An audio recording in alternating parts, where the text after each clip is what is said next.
So one thing I've learned out of many opportunities to speak in front of people, in front of judges and other panels, is that the more I know about something, the less nervous I am. And I'm a little bit nervous today. And the reason I say that is because the more time I spent looking into these subjects, the more I realized how incompetent I am to speak authoritatively about them. The reason I say that is because these questions about, heavy topics of presidential immunity and to what standards ought the Supreme Court of the United States be held go to the very core of what it means to be, a part of the United States of America. One thing that's become clear to me over the years is that there is a dichotomy between what is and what ought to be. And, in order to understand that, you have to sort of bear in mind the structure of our country and how we came to be, and have a little bit of history in mind. In July of 1776, the people of the 13 colonies, we called ourselves a province in Maryland, but the people decided that they would sign on to this thing they called the Declaration of Independence, and they declared that each of these 13 colonies ought to be independent from England, but that they were united, but they were independent to themselves.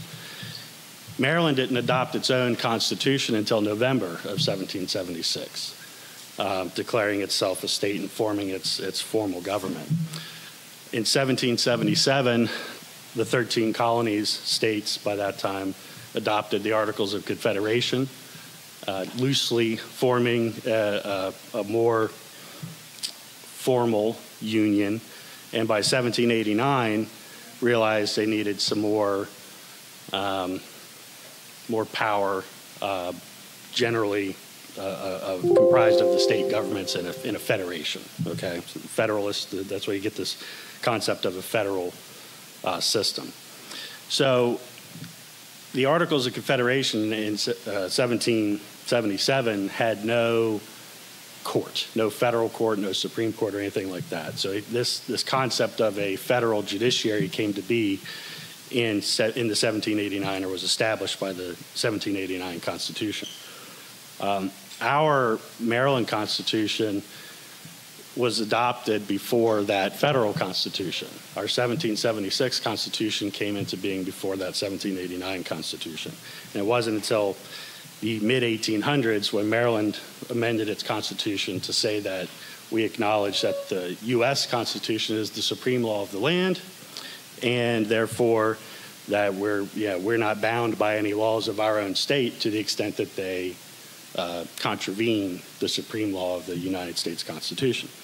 And so why do I say all that? I say all that because the U.S. Constitution is a sacred document.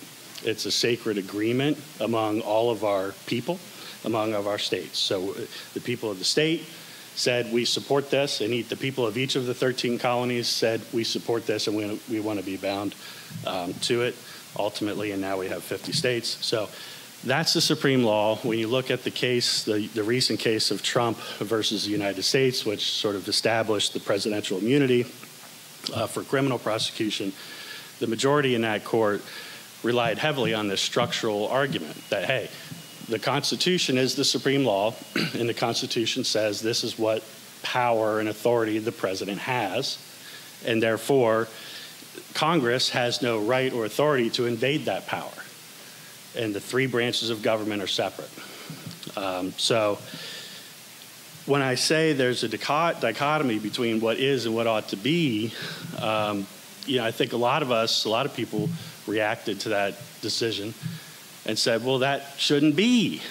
What kinds of horrible things can now happen now that we've established that the president has immunity, right? We don't like it, right? Same thing can be said about decisions regarding the Second Amendment. Same things can be said about decisions regarding The First Amendment, free speech, freedom of religion, or freedom from state-sponsored religion. The same thing can be said about, obviously, Roe versus Wade or the Dobbs decision. The question is, what is the law versus what ought the law to be?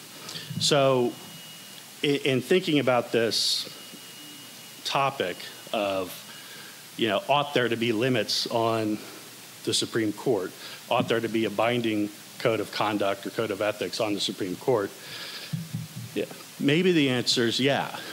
It seems sort of intuitive that the answer to me would be yes. And the reason I said I'm incompetent to speak about this topic is because when you start reading into it, you start asking, why is it like this? Well, okay, I don't know why. I have to figure out, why did they write the Constitution the way they wrote it? Well, how do you know that? Well, you got to go back and read what the people who were writing it said about the reasons they were writing it. And after they wrote it and ratified, at the constitutional conventions, they still had to convince all the states to adopt it. And so you have these things called the Federalist Papers, where there's a series of 80 or 90 or 100 or whatever articles written by some of the framers of the Constitution, which were published in these papers, and they were lengthy recitations and arguments about why we chose to structure Article 2 this way, and why we chose to structure Article 1 this way, and making arguments for why this ought to be and why you ought to adopt it. And I think it's very hard to devote that kind of attention to that many topics in today's, TikTok world, where, I can pay attention to something for about 19 seconds before I get bored and swipe to the next thing, right? And so, to think that we're going to sit here and read hundreds and hundreds of pages just to understand why someone decided that good behavior should be the standard in the federal Constitution for judges. I think it's just a little contrary to the way we live our lives today. And so I think that I've spent hours, I wouldn't say thousands of hours of billable hours, but I spent hours reading into this, and I do have 20 years of experience almost as a litigating attorney in Maryland. So I want to comment that we have come to see the Supreme Court, I think, this is my perception, I think we've come to see the Supreme Court as a savior or as a champion of morality. We see these landmark decisions of, Brown versus Board of Education, or Loving versus Virginia, or Obergefell. For some, it's Roe v. Wade. For some, it's Dobbs. We see these as consecrating these great moral principles and changing the legal landscape and sort of cementing the moral fabric of America in a good way, right? And then we see examples of decisions we disagree with, and we think that's horrible, and these guys are all corrupt, and they should be, thrown out. To me, that all comes back to what is and what should be, right?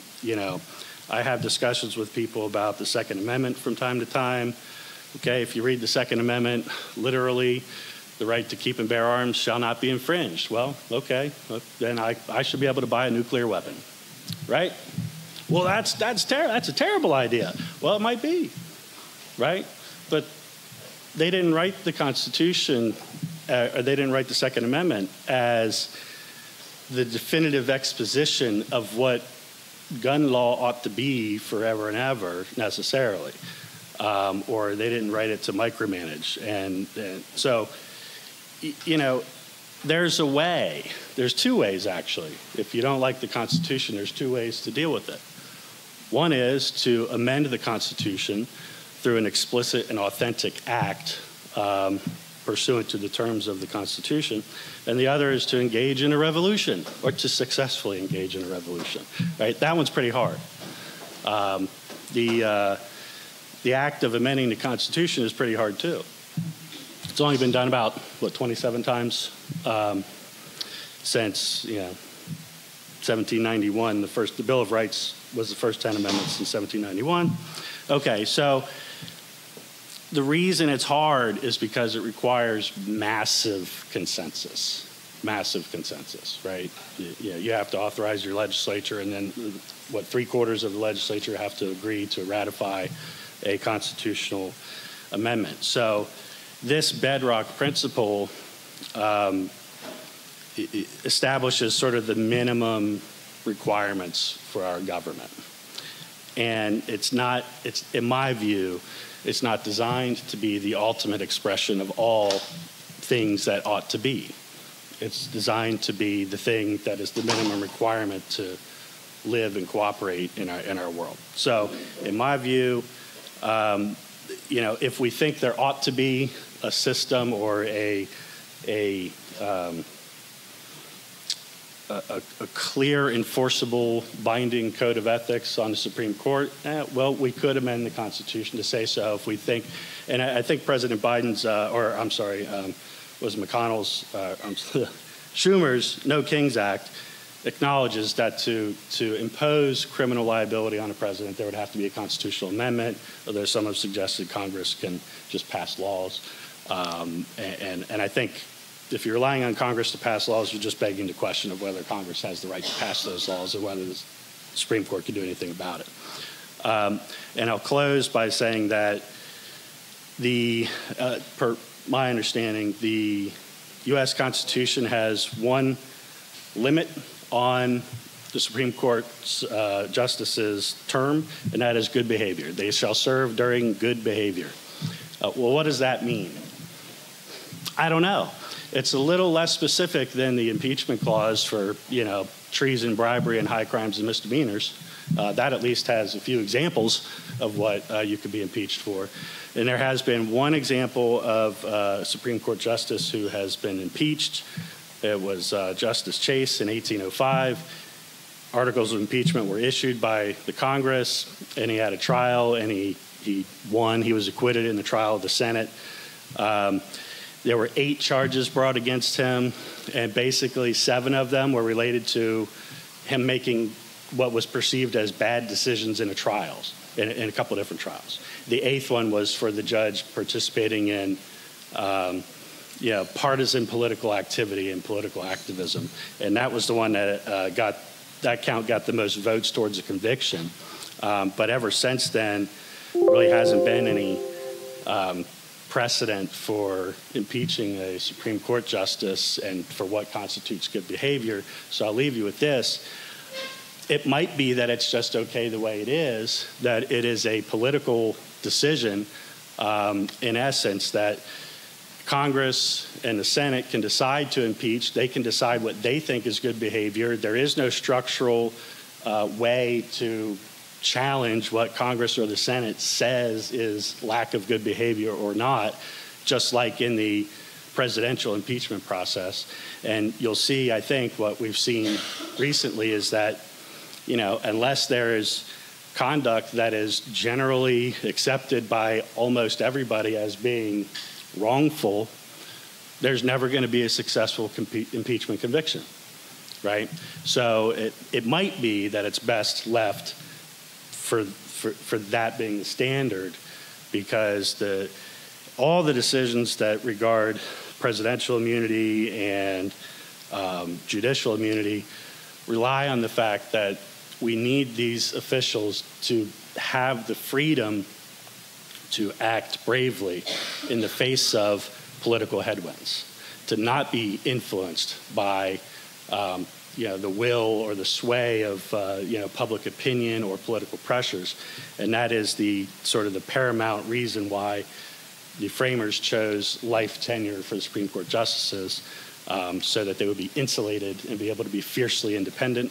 And I will leave it to everybody else to tell me why they ought to do something different.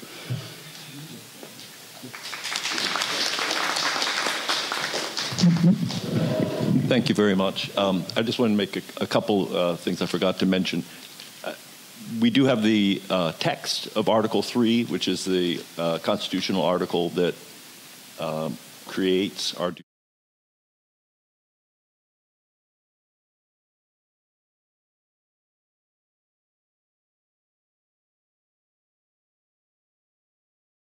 The other thing I was going to mention, if you are a member of one of my classes here for extra credit, please sign there's a sign-in sheet. Make sure you sign that.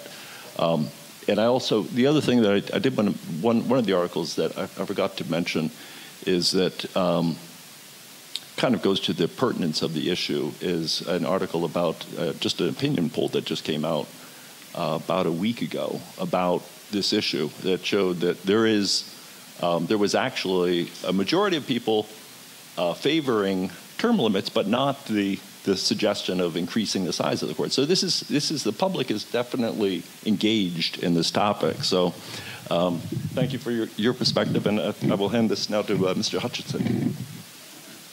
Look forward to that. Thank you. We're going to do this together. I'm Brian, and this is Michaela. Hi, everyone. I'm going to talk just for a second, then I'm going to turn it over to her. She has the PowerPoint. But first, does anybody know that this is Constitution Week? Does anyone know what day was Constitution Day this week? There we go.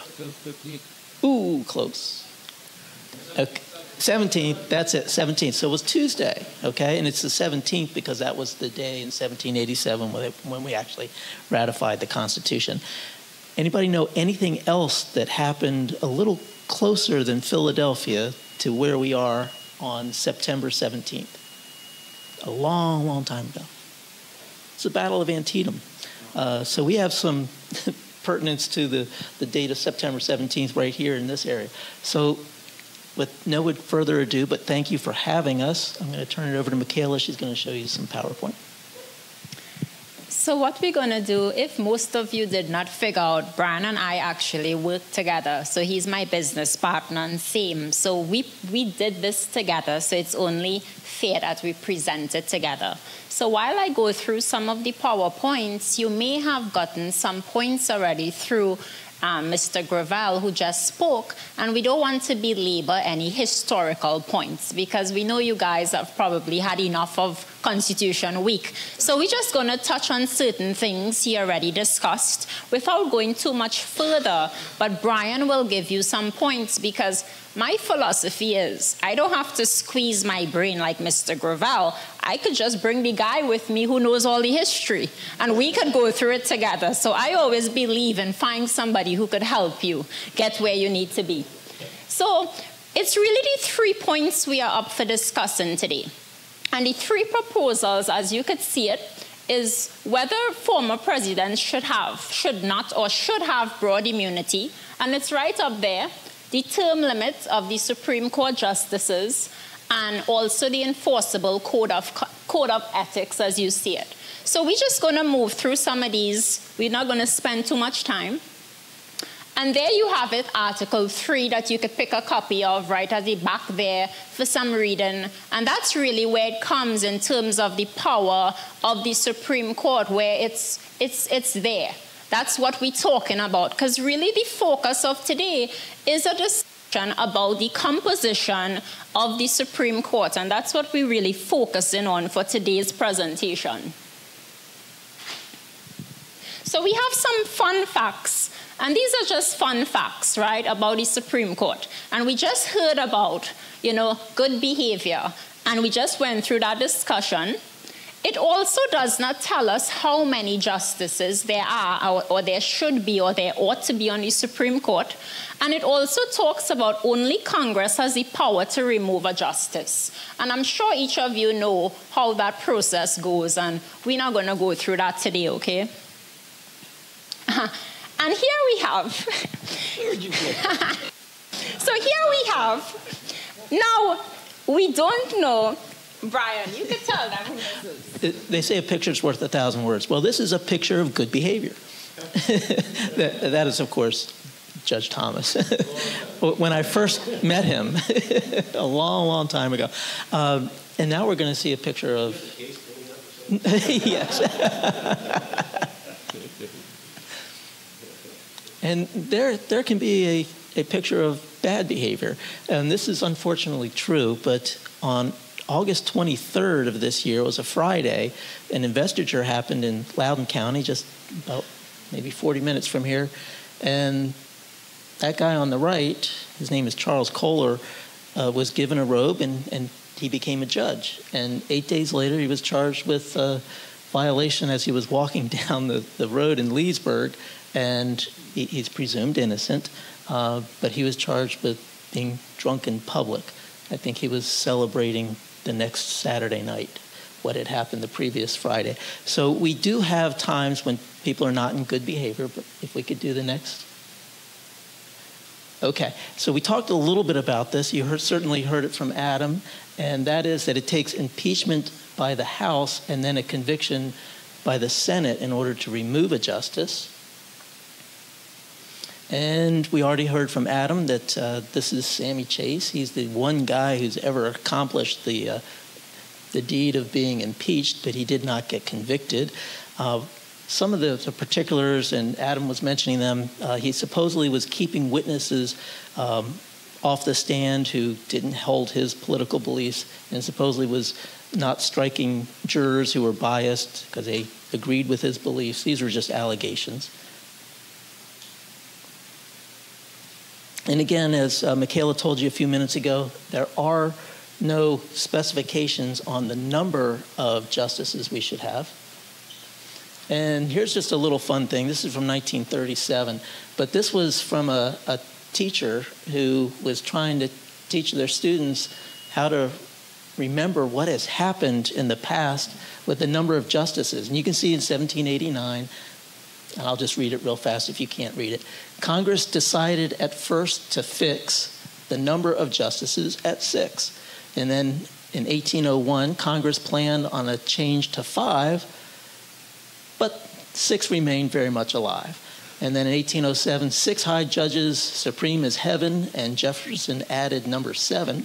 And then in 37, 7 high judges all in a line, 2 more added, and that made 9. And you can see in 1863, 9 high judges were sitting when Lincoln made them an even 10. And then 10 high judges very sedate. When Congress got through, there were only 8. And then in 1869, and this is interesting in 1869, I'll bring this up just for a moment.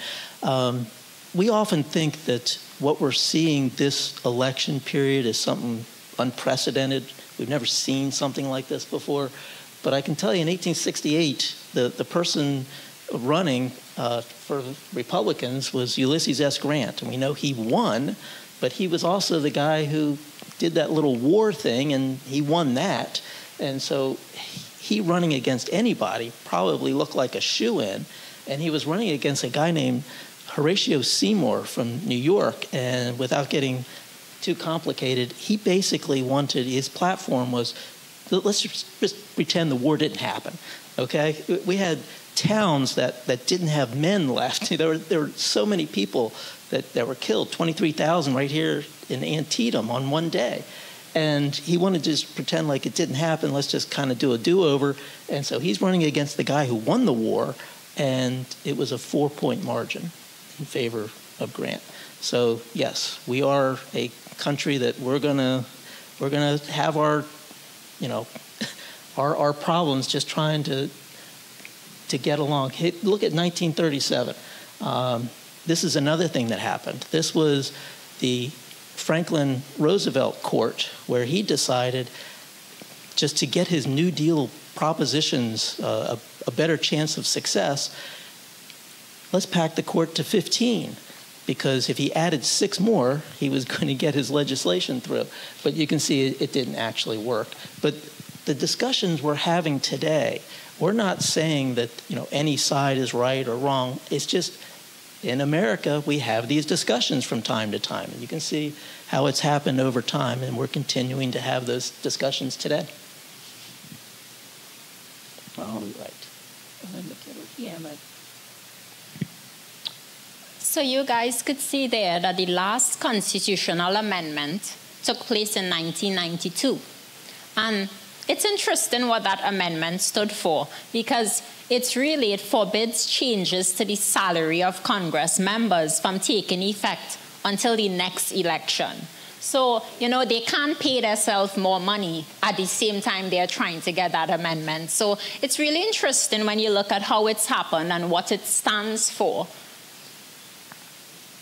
And then we go to really the discussion of presidential immunity.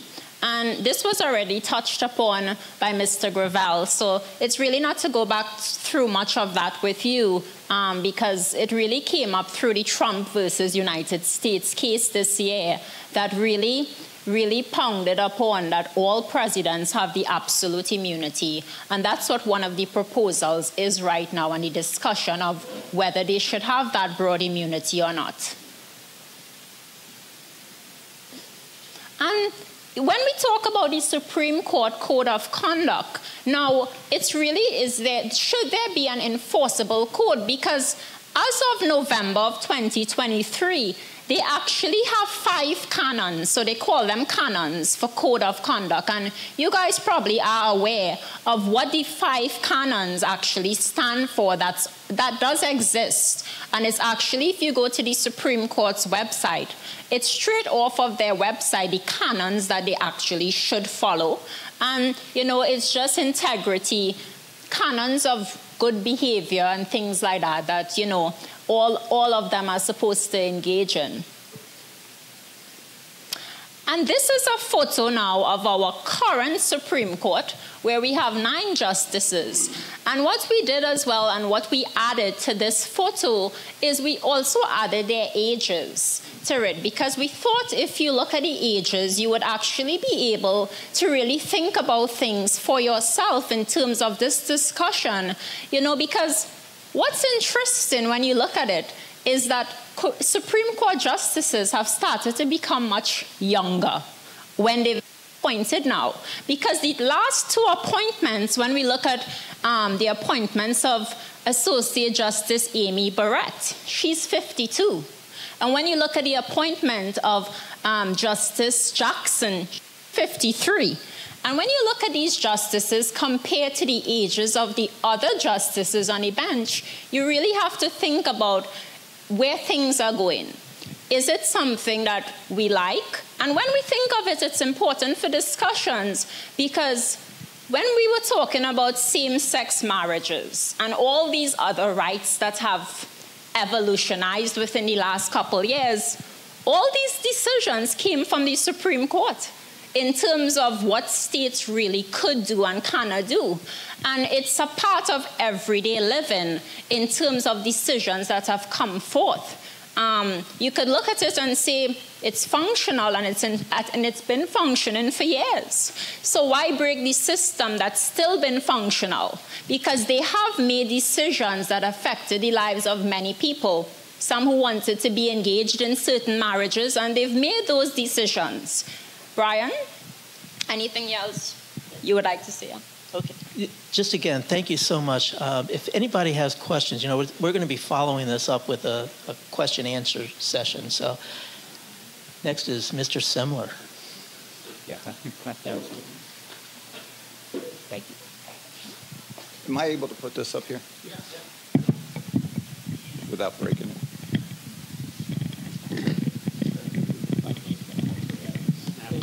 There it goes. Is it snapped in? Snapped in. I talk with my hands, so I had to put that there. I took a little bit of different approach on my perception or my presentation today, and really it comes from the point of view of should we do it or should we not do it? Can we do it? If we do it, why should we do it? And I think all the speakers today, none of us are telling you the answers to any of those questions. All we're trying to get you to do is to think. To just think about things. And that's why you come to school here, is your professors are just trying to get you to think about things. I think for all of us, I think this is a more personal issue. And the reason I say that is I went to law school, I think it was maybe 2000. Before I went to law school, I was a public school teacher. I was a public school teacher in Arizona. Then I came back and taught here. My mom was a teacher, dad a teacher, brother, sister a teacher. It was the family job. So I was a teacher here in the county. And then at some point I was like, and I love teaching, but then I said, I'm always that type of guy that wants to find something. What's the next challenge? What's the next challenge? And so at some point I was like, I want to go to law school. I went to law school up in Dickinson. It's in Carlisle, about 45 minutes up the road in Pennsylvania. It's now Penn State Dickinson. First day I went in was our orientation. And I imagine all the attorneys here remember their first day. and you're kind of in awe because you kind of think about what an attorney is and what you want to become, and you have these big dreams that you're going to save the world. And the dean, I remember his name, Dean Feldman, gets up there in front of everybody. It's our first day. Everybody's nervous. There's like 200 people there, the class that's coming in. And he stands up and he's distinguished. And I'm thinking, man, that's who I'm going to be. That's what I'm going to be. And his first words out of his mouth were, he says, does anybody here know how an attorney sleeps at night? Yeah. And not one person said anything because we're all, okay. And he says, I asked a question, does anybody here know how an attorney sleeps at night? And still not an answer. And he goes, well, what they do is first they lie on one side and then they roll over and lie on the other side. Now, there's a million jokes about attorneys. We're one of the least respected professions. And that's kind of what I wanted to talk today. Why? Because when you talk about respect, it's about integrity. It's about doing the right thing. And I can tell you that he went on, my professor, the dean went on and said, he gave a quote by C.S. Lewis. And he said, integrity is doing the right thing when no one's looking.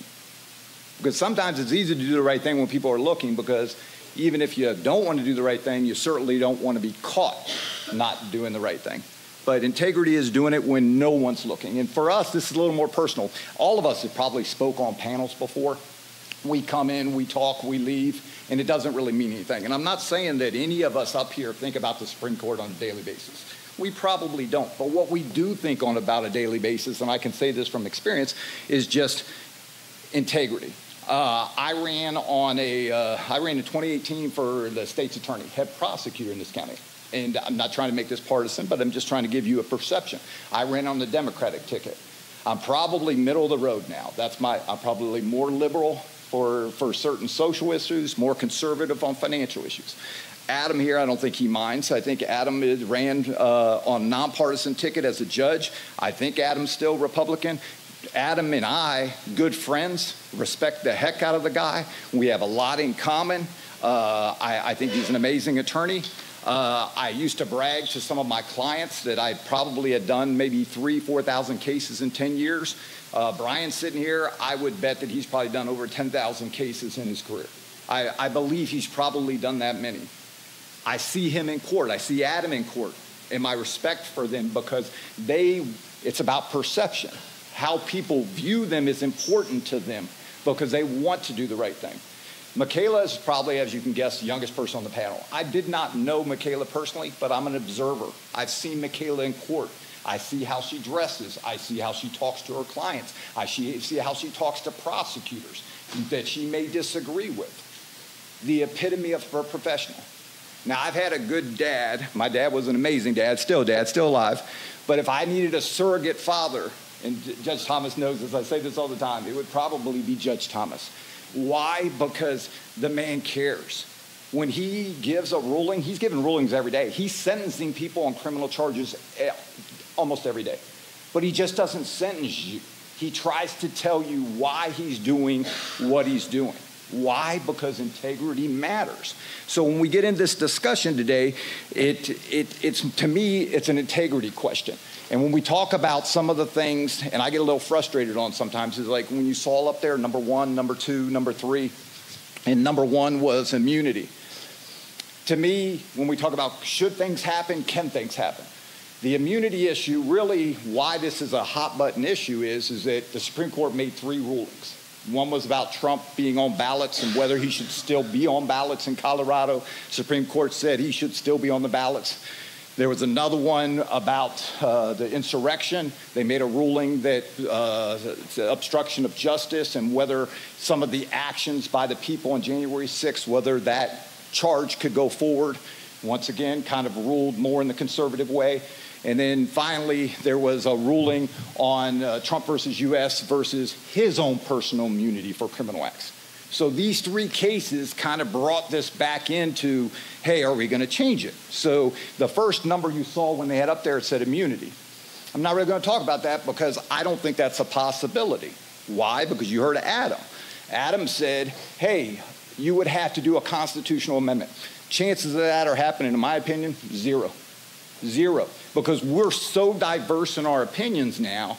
You're going to need 2/3 of the House and the Senate, Congress, to approve. You're never going to get past that hurdle to then get 3/4 of the states, which is 38 states, to ratify it. Never happening. So why would we even talk about it? A lot of times I think we do this for political theater, like, oh, this is a big issue, but it's not a possibility. The second one on there was term limits. Once again, you'd need an amendment because you heard this good behavior, which generally means for life, unless you're impeached. Not going to happen. You need an amendment. So I'm not going to spend any time on that one. The last one I'm going to talk about very briefly is just your code of ethics. Here's the thing that's very interesting to me. As you heard, and they kind of give you a little bit of the history lesson, that the Constitution was signed back in 1787, September 17th. From that point until, and I think Michaela mentioned it, until November 12th of last year, the Supreme Court had no code of ethics.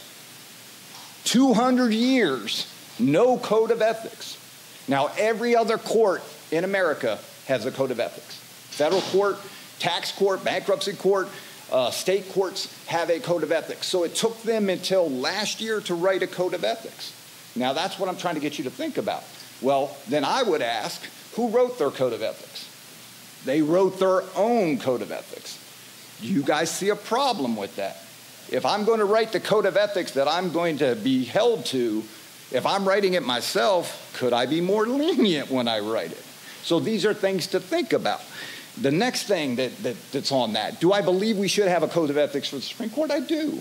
However, here's a big change. You might hear a little of this from Judge Thomas, because I think he was on the Judiciary Board here, is that their code of ethics only goes the first step. It has these canons that you heard them talk about, the things that you should do about integrity, but there's no enforcement.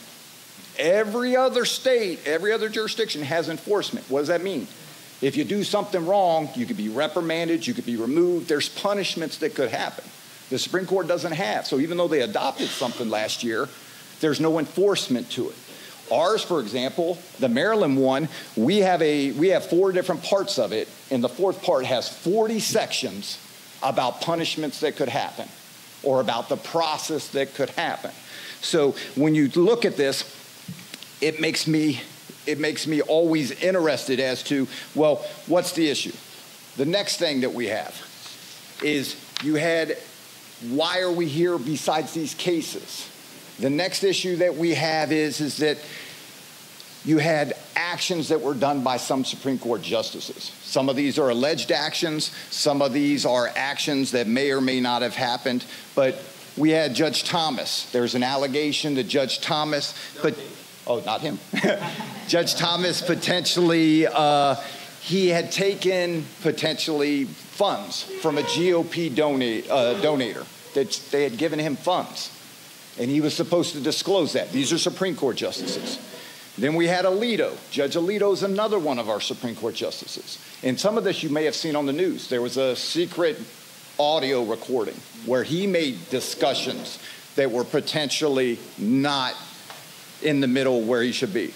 Then we had Alito's flag flying incident. Judge Alito, basically, when there was the insurrection, it's alleged that Judge Alito's wife flew her flag upside down. That, once again, was a question as to integrity issues. Then we had the next one, and Judge Thomas had a few more financial ones. And then we had Judge Sotomayor. Judge Sotomayor, she's more of your liberal judge. We had an issue with her going to colleges and areas selling books and whether she was using her staff to sell these books. Now, all of these issues, you might say, well, are they really that big of an issue? When I was sworn in 2022 to the Florida bar, they played a video. And on that video, it was 2 attorneys. And these attorneys came from a very big firm. They had probably made millions of dollars every year. They were personal injury, medical malpractice attorneys. And part of their punishment probably was they had to do this video for new attorneys. And what happened is that these attorneys had baseball tickets. And we know, we all work together.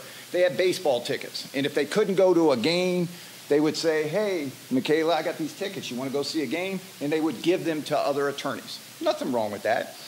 But what happened is they were telling the story is that They knew that the one judge was a Boston Red Sox fan, and they had tickets. They couldn't go. They offered the tickets to the judge and said, hey, you want this? But what was going on during that time is one of their cases before that same judge was on appeal, that judge could potentially rule on that appeal. They didn't put, and I honestly believe them, because when they were given the video, you could see the pain in their eyes. They were suspended, or actually they lost their licenses for 2 years.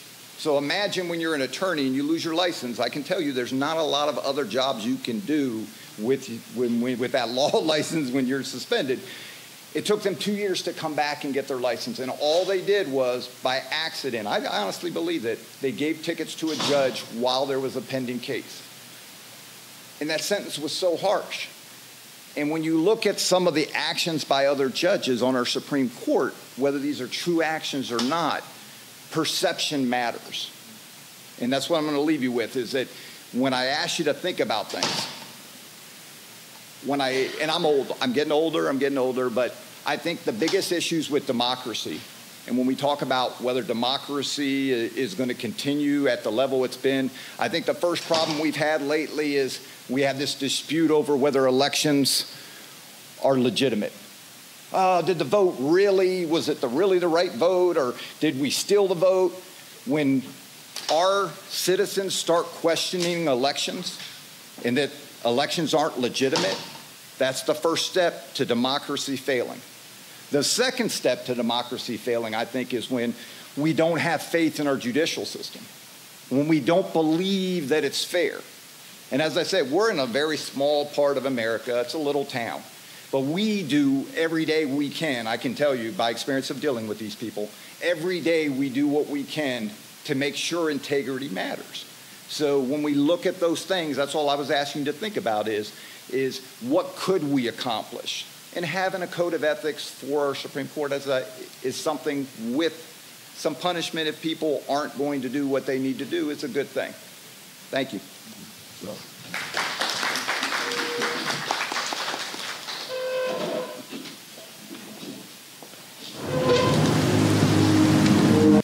Everybody's still awake.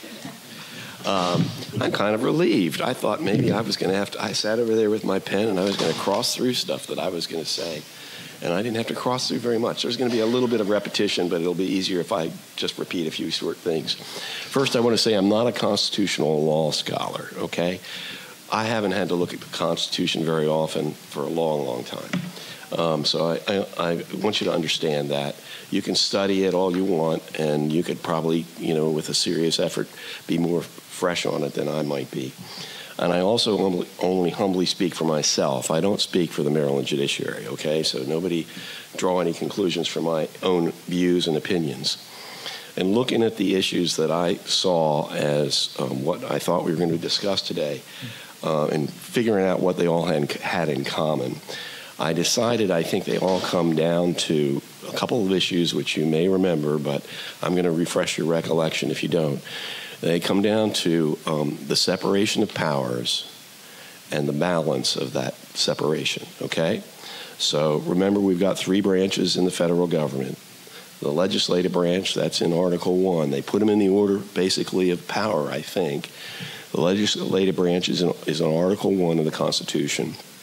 And, it's comprised of the House of Representatives and the Senate. So even the legislative branch is split into two sides, again, dispersing the power. Article 2, the second branch of government, the executive branch, is the part of the government that's supposed to enforce the laws enacted by the legislative branch. And in Article 3 is the third branch, the judicial branch. And its role is pretty limited. It's supposed to review laws and regulations and decide whether they are or are not constitutional, whether their implementation is constitutional, okay? So if you look at it on a spectrum, in some ways you could argue that the structure of the government ranges from potentially emotional to very, very supposedly rational, because the legislative branch changes, the Congress changes members of the House of Representatives every 2 years, members of the Senate every 6 years. The presidency can be for up to 8 years, but 4-year terms. So there's this dispersion of the power and the time that people have that power, whereas under Article 3, as you've already seen, the judiciary serves for life unless they're removed for cause, which has already been talked about.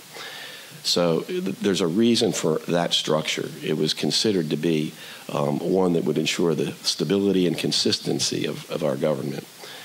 Of those 3 branches, in my opinion, the judiciary is the weakest. It has the least real power because it can't make laws. It's not supposed to make laws. It can't enforce them with the police power or armies. Its only purpose is to render opinions. It's even not supposed to speak politically.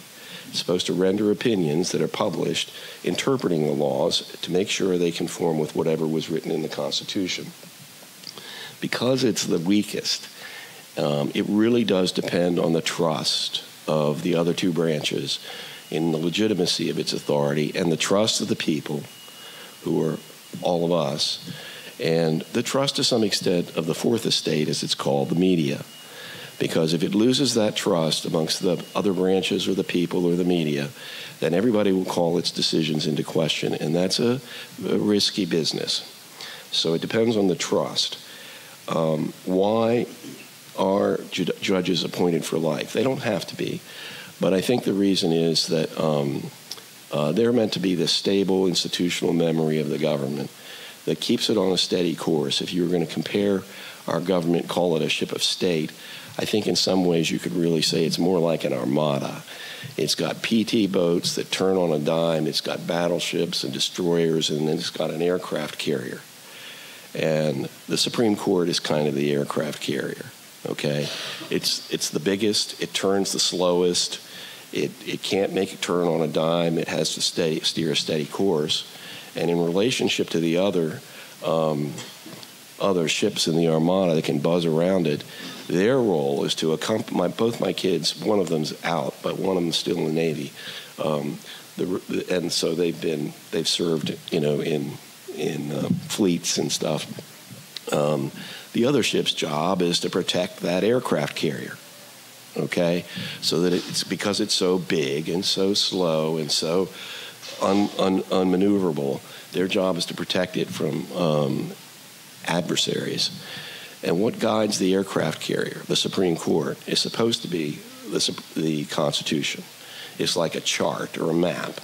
And they're supposed to follow the Constitution. They follow the Constitution. The other branches of government follow the aircraft carrier. And hopefully everybody gets to the right destination. So,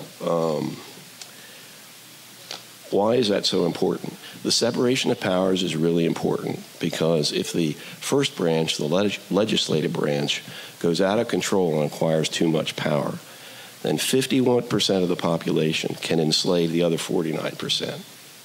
Okay? So if the legislative branch gets all the power, it's just one short step away from tyranny, where a majority of 51% can vote to enslave 49%. If the executive branch gets too much power, then it becomes despotism, a dictatorship. Either one of those is not desirable. So what stands in the way? The Constitution and the Bill of Rights, which are, applied to statutes and regulations and their implementation by the U.S. Supreme Court. As we've already seen, it is possible to amend the Constitution, but as has already been said, as a practical reality, we are pretty much evenly divided between red and blue states. So the likelihood of that happening where they can get somebody can get 3/4 of the states to ratify an amendment to the Constitution, even if it gets through the House of Representatives and the Senate, is pretty unlikely. It's highly unlikely, unless there's a broad consensus among everybody about the necessity for the change. So be sophisticated. When you see stuff talking about making changes to the relationship between the different branches of our government, what is it about? Is it realistically possible? Because they want you to believe, some people may want you to believe, it is possible, just so you'll agree with them. But if it's not realistically possible, there's not a lot of reason to even be talking about it. Okay? It's window dressing. Understanding my premise is that what I think these issues all come down to is this need to preserve the separation of powers and keep those three branches of government in balance. I'm going to turn to what I think are the issues. Okay? When it comes to how long judges should serve, the reason I think they serve for life is so they won't be susceptible to the vicissitudes of a political electorate where they're worrying all the time about what happens if they make a decision one way or the other. Will they get reappointed or be able to serve another term, or will they get booted out of office? We want them to be the brains of the operation. We want them to be the reasonable ones who take the long view and make sure that whatever we do in the short term is consistent with that long view. So we don't want them looking over their shoulder while they're making those decisions, worrying about whether they're going to lose their job as a result. There's an argument that can be made for terms, but it does have that potential quality of jeopardizing their independence from political considerations if they're worried about maybe being reappointed or getting booted out for some reason before they might otherwise have to retire. So there's an argument that can be made for it, but I think there's also a very sound argument for the life appointment. I think the better argument, honestly, is an age of mandatory retirement. Okay? People criticized Judge Ruth Bader Ginsburg for staying in office too long. Okay, when did she die in office? Okay, because when she died, President Trump appointed her successor, and she was appointed by a Democrat. Well, she maybe thought that President Trump wouldn't be elected. But judges really shouldn't be deciding, in my opinion, when to retire based on who's in office. They should make their decisions independently. You could say that she didn't make a political decision because she retired when there was a Republican, or she died. She didn't have the choice, but she hung on until a Republican was elected. So that may not have been a political decision. On the other hand, it could have been a political decision because she may not have expected Trump to be elected. So an age of mandatory retirement makes some sense to me, but it should be pretty old. Because if you look at most of the major seminal cases that have come out of the Supreme Court, many of them have been decided by judges in their late 80s, and up to 90, okay? You can go back and look at some of the major cases. And age doesn't necessarily mean dementia, It can mean wisdom and experience, and that can be an asset that you don't necessarily want to throw away. So I think maybe a mandatory age of requirement makes a little more sense than terms, because, what are the terms going to be? If you've got somebody who's 53 years old, do they have to retire after 18 years? I don't think that's necessarily a wise choice. And I do think that lifetime appointments, there's some rationale for it. They can still retire. They can still be impeached and removed if they don't do the job, or if they unable to serve, or they misbehave. But I think there's a real strong argument for the Founding Fathers' desire to make the judiciary a long-standing, stable entity amongst the other two branches that rotate so quickly. As to a code of ethics, as I think Michaela mentioned, it's been discussed. This was a problem, I think, a legitimate complaint, which back when this issue first came up was attempted to be addressed in a certain way by the Supreme Court back in November of 23. I agree with the observation, which I think is fair. It doesn't really have a lot of teeth in it. It's just it's what we would call precatory. It's a bunch of rules. It's very similar to most judicial codes. The difference is that there's no explicit mechanism for its enforcement as to the Supreme Court, where there is one for the federal judges underneath them. But what I think also people don't realize, and this is another way in which I think some of this is, let's say, disingenuously represented to the public as to what's possible and what isn't possible. Each branch disciplines itself, with the exception of the political process of impeachment, okay? Each branch disciplines itself. with the exception of impeachment. So if you want to get rid of a president because he's done something wrong, you got to go to the legislature gets to do it through impeachment. If you want to get rid of a judge because they've done something wrong, and the judiciary isn't addressing it, it's got to be done through impeachment.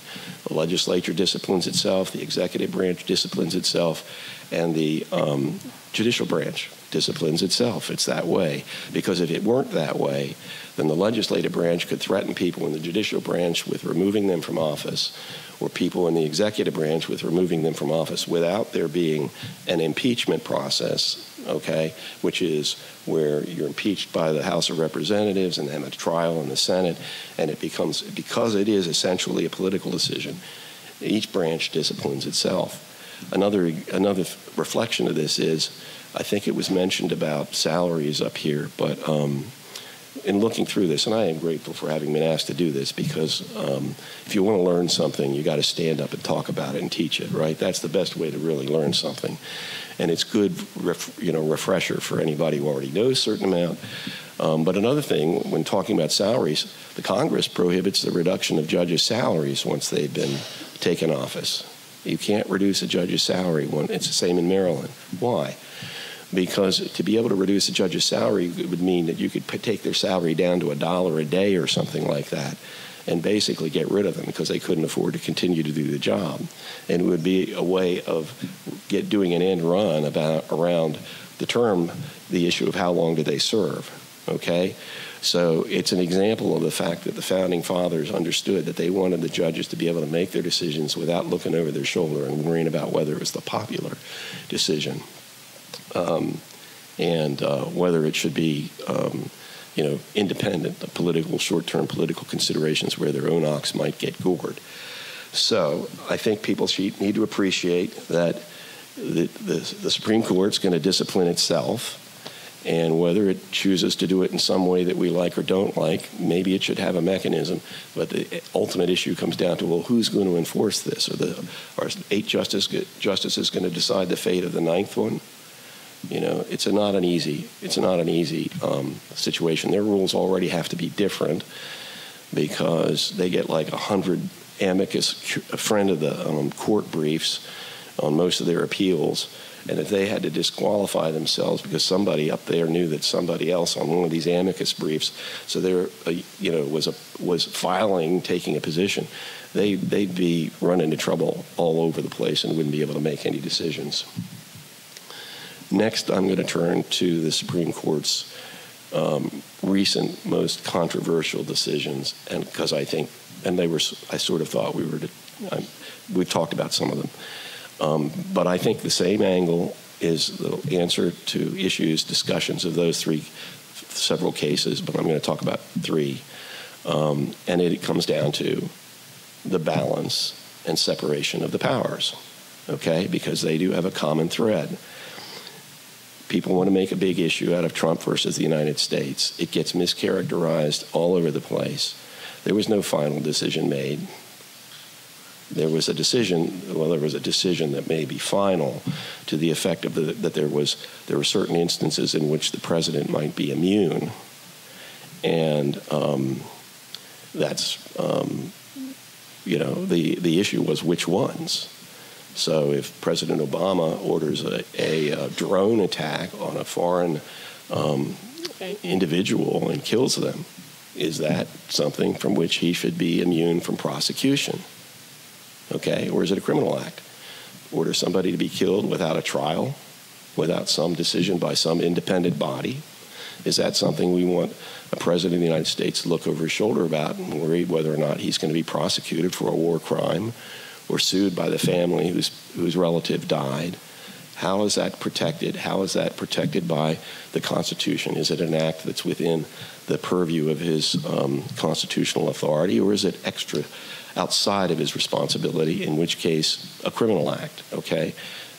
The Supreme Court basically said, you've got to pick and choose. Which one of these are legitimately within the role of a president as a president and not outside the scope of his responsibility and authority as a president?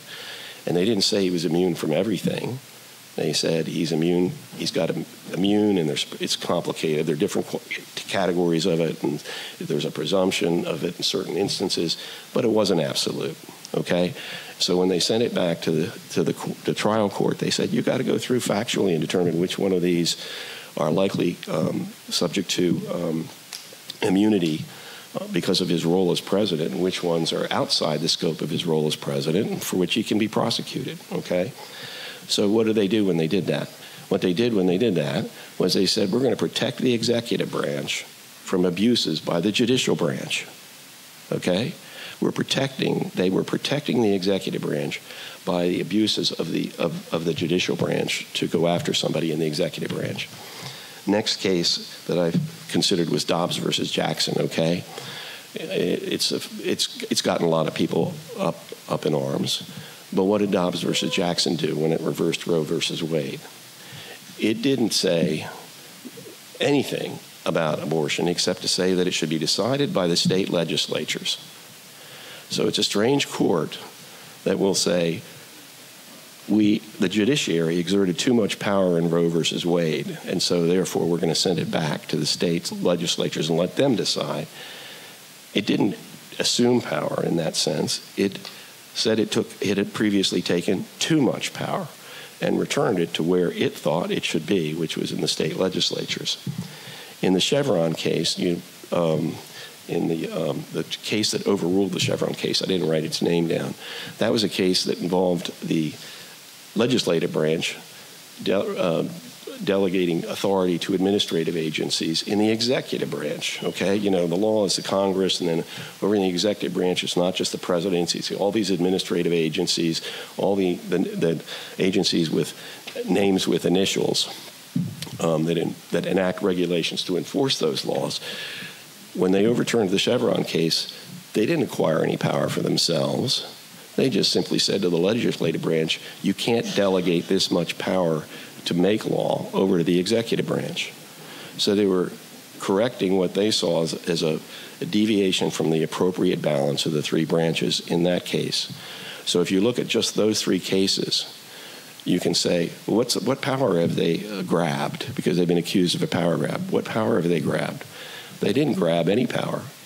They sent power back to the states where they said it should have been originally, that they had previously, back in Roe versus Wade, asserted for themselves. They told the lower court in the Trump versus United States case, we have to protect the executive branch by making sure that we don't go too far in holding them potentially liable for criminal acts or otherwise. We have to be very specific about what they're allowed to do under the Constitution and what they can't do under the Constitution. And in the case overruling Chevron, they said to the legislative branch, don't be lazy, do your job. Don't pass the buck over to the executive branch because they are not subject to the same constraints as you are when you enact legislation. As for changing the numbers, that's the last thing. I'll stop soon. As for changing the numbers, as has already been said, the number of members of the Supreme Court, the number has changed repeatedly over time, okay? It's been stuck around 9, I think, since the early part of the last century. Not stuck, but it's been stayed at 9. It was at one time, as you heard, it was an even number. But that was back when cases weren't so controversial and you didn't have to have an odd number to be sure that there was more consensus for most of the early cases. So they went to an odd number. And originally, it was based on the number of circuits because in the old days, Supreme Court justices served as the head of each circuit. And when they were, and they had to ride the circuit, you know, we have circuit courts and appellate courts. Circuit courts were called circuits because judges rode from one destination to the next in a circuit, and they heard cases that had accumulated over the year in each stop, okay? So circuit courts typically involve some travel time for these judges, and in order to alleviate the burden on them, they connected the number of Supreme Court justices to the number of circuits. Well, we now have 9 Supreme Court justices, but 11 circuits. But the work is not necessarily related. If you're going to make an argument for increasing the number, you could realistically make an argument based on history that, well, there are 11 circuits, we should have 11 Supreme Court justices, and it would be an odd number. But I don't know if any of you noticed, Judge Kavanaugh said within the last year, I think he said, we don't have too much work to do. Okay, we're doing just fine. Didn't he say that? And I thought it was an interesting thing for him to say, and it seemed to me to be not necessarily in any particular context, but what occurred to me when I heard him say it was, oh, he's just trying to send a signal that they don't need any help. Okay? They don't need any help. And when he said that, I thought, why is he doing this? Because, and then it occurred to me, I wouldn't be surprised if somebody seriously goes down this road, and I think they've figured out that it's not a road they want to go down. Because if you increase the number of Supreme Court justices while one party's in power, the next time the next party gets into power, they can increase the number of Supreme Court justices, and we can do it, term after term after term until we get to 100 or more. We can have as many Supreme Court justices as we have senators. Okay? What would the effect of that be? The effect of that kind of go down that road, the effect would be to turn the Supreme Court into just another political entity, just like the first two. Because there would be so much addition and turnover and everything else on it. There'd be so many votes to have to, and they would just, you stack the court, you make it into a political entity. And I think that's why it hasn't been done. I think people don't say it. They want to threaten it, but I don't think they'll do it for that very reason. And I think when Justice Kavanaugh said, we don't need any help, he might have been laying the groundwork to say, when we want your help, we'll ask for it. When we have a legitimate need, we'll ask for some new positions. When we can't do the work, when we fall behind, where there's an objective basis for adding to the Supreme Court, then we'll request that you add positions to the Supreme Court. But if you try to do that, to stack it, we will consider that, even though it's not explicitly in the Constitution, it is not, we will consider that a threat to the separation of powers and the balance of powers, because you'll be turning the Supreme Court into another political branch, and it's not supposed to be. It's supposed to be apolitical. It's supposed to follow the Constitution. And, okay, I think that's everything I wanted to say. Thank you.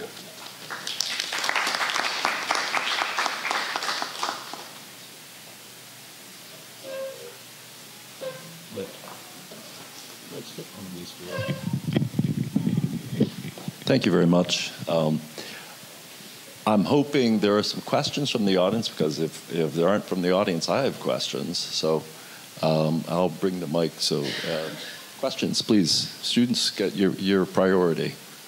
Questions? Okay, next we'll go to faculty.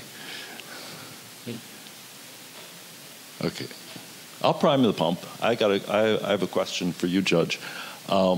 You mentioned the necessity of a constitutional amendment, but you also mentioned that you were relatively sympathetic for having an age limit, a retirement limit. Wouldn't that also require a constitutional amendment? Yes. Okay, so it would. Okay, and related to, I couldn't get that to. Related to that, I think I've heard the rationale as far as the term limit, so to speak, that the Article 3 doesn't specifically say that there is a certain, you have lifetime appointment to the Supreme Court. It just says you serve as long as good behavior. And one of the proposals that has been put forward, I believe, the first time I heard it was when Pete Buttigieg was running for president, was to rotate justices off the Supreme Court, rotating them. So there's still federal judges. Right. You're not putting a term limit on the federal judiciary. You're just saying you don't have lifetime appointment to that particular court. And the Article 3 doesn't say you have lifetime appointment to the Supreme Court. So in that legal rationale is that an amendment would not be necessary. How would you respond to that? Any? Try it. my philosophy, and I think similar probably to many people, is that I'm not sure that the answer doesn't further complicate the problem. And Judge Thomas, I think, had slightly different perspective than me, but when I'm talking about like the code of ethics and whether there are some enforcement mechanisms, he had a good point. Well, who's enforcing it? And then I think there was one proposition was, we'll have lower court judges enforce any potential violations of the code. And as I said, that even adding that extra layer, how do you keep that extra layer from becoming partisan? Even when you come up with a solution, unfortunately, I just think partisan politics comes into it. And perhaps, as Judge Thomas says, maybe the answer, it's not the best answer, but keeping the branches separate as best we can might be the only solution. I would say that recognize that when it comes to ethical violations, justices can be disciplined by being impeached. So it's not like there isn't, now that may be a nuclear option, but that's the ultimate option. That's the thing, so they can still be impeached and if somebody comes in and says you violated this law or this, they could theoretically try and impeach them. Mm-hmm. And the one thing I wanted to add, because I only briefly hit on it, it's not, and as I said, I come from a Democrat point of view, and I don't think the other panelists who may be Republican or not, when, for example, the issue comes up with Judge Thomas on the Supreme Court, Judge Thomas on the Supreme Court, and whether he took funds, and took trips, and it's not like I jump up and down, and that's kind of what my argument about integrity was. It's not like because I'm a Democrat and then a more conservative judge does a violation, because, that would be a violation. I think if Judge Thomas took funds. Yeah, you can take funds, but his mistake, I think, was not disclosing it on his financial disclosure statement, okay? But see, this is the thing. Like if my uncle gives me $100,000, okay, I forget whether I have to disclose that or not. I don't think I necessarily do, because I would already be precluded and have to recuse myself from a case in which my uncle was a party, okay? So the reason for the financial disclosure requirements is to prevent you from taking bribes that will affect your decision amongst people in front of you.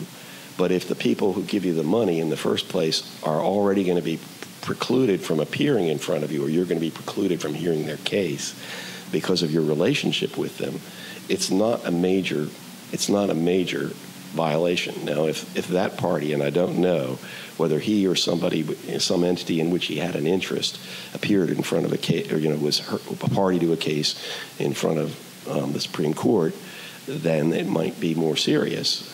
So it's these issues are not as simple as, do I take money and not tell anybody about it? It's, because there are certain kinds of these gifts you don't have to disclose, on the assumption that, like, if my dad gives me money, I don't have to disclose it because I'm never going to be allowed to hear a case involving my dad. Mm-hmm. All right, that seems clear. I'm sure we have some other legal professionals in the audience. Jamie, do you have any questions? Yeah, please. I just found the perspective of the poll on term limits and the analogy to a TikTok society kind of reflective. So I'm always intrigued by polls. Like, are you telling me enough before you're asking me my opinion? Because, again, something that keep my attention for a short while, term limits keep changing, from a very conceptual standpoint. So I don't have a question, but I just wanted to say that I've been reflecting on those 2 points of view that I thought were intriguing, that, polls are from a perspective of, do I know what I'm saying about, I think term limits are a good idea, but do I know what that means by way of the balance of powers and what that could mean to very quickly vote for something without knowing that ripple impact? So, thank you. Other questions? Dan? Yeah.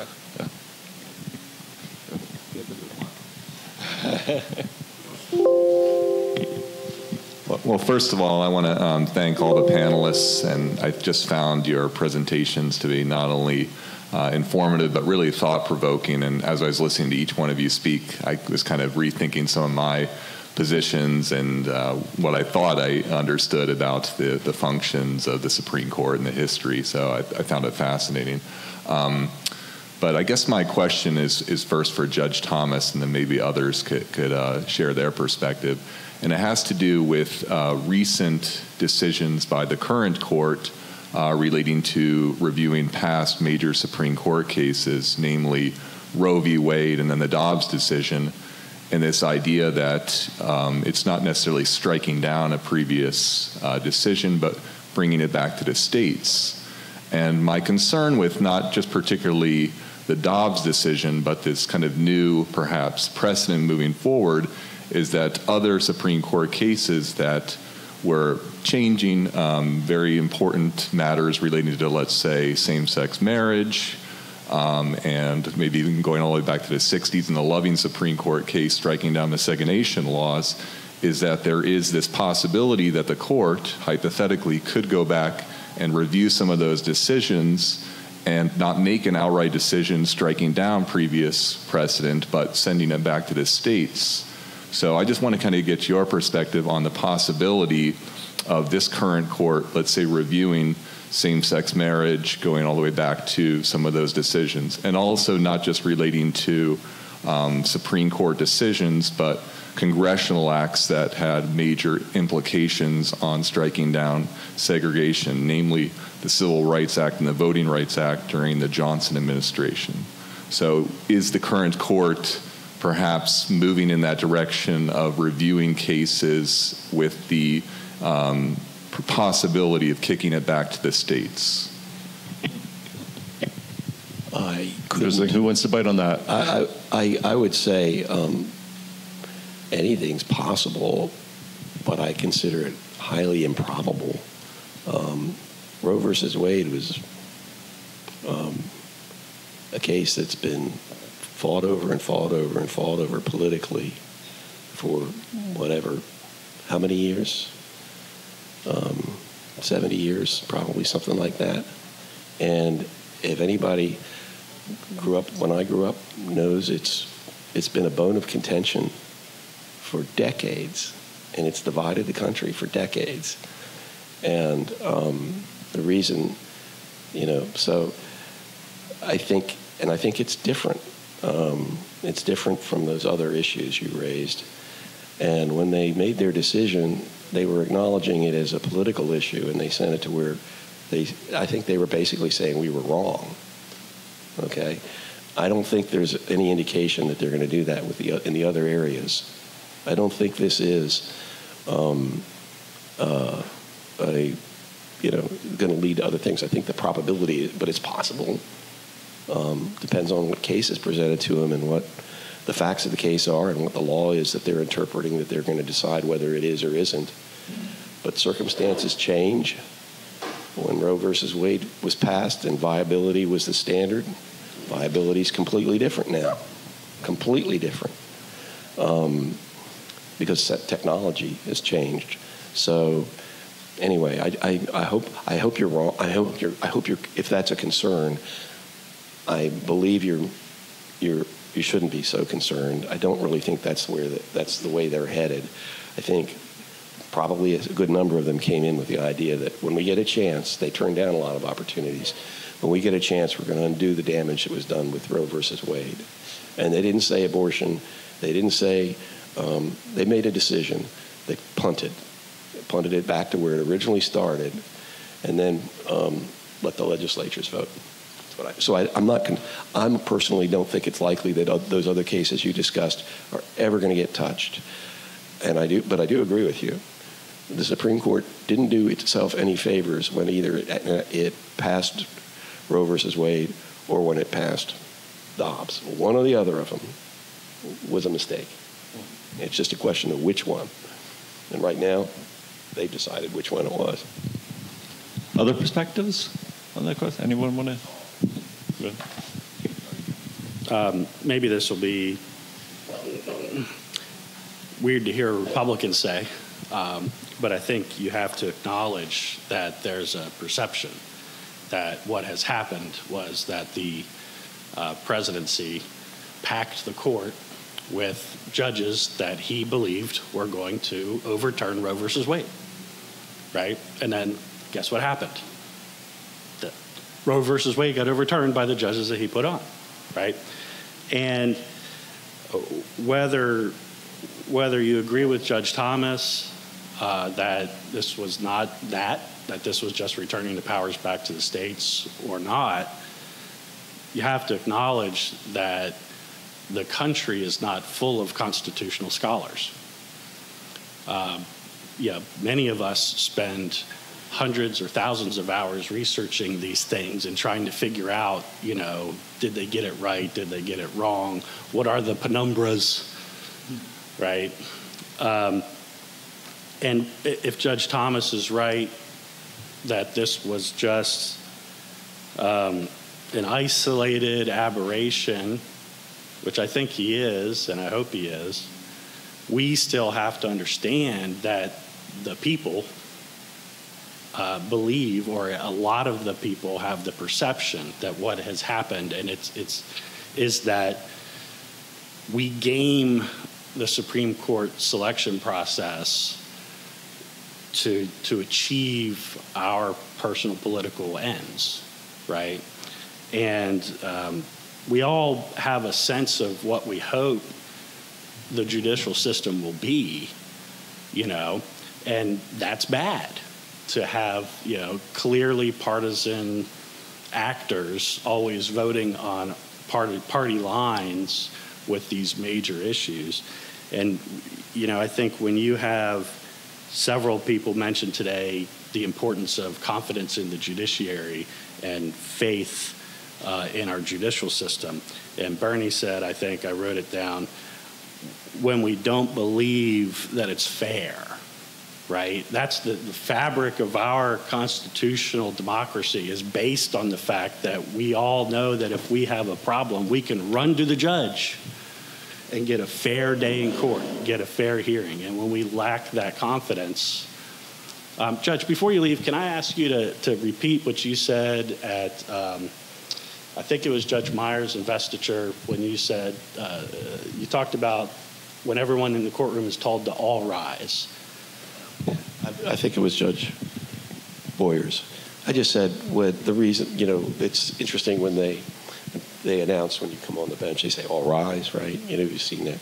And my comment simply was, why do they do that? Why do they do that? And I said, my opinion is because they also want the judge to rise to the occasion. They want the judge to recognize his responsibility and the dignity that he's supposed to have, and the carefulness and take everything serious. So it's not just to flatter the person coming in the room. It's also to remind them of the seriousness of their responsibility. Anyway, I got to go because I'm already a half hour late. On that note, we'll thank you all for participating. Thank you for coming and to hear these very eminent local legal minds. And happy Constitution Day. Thank you.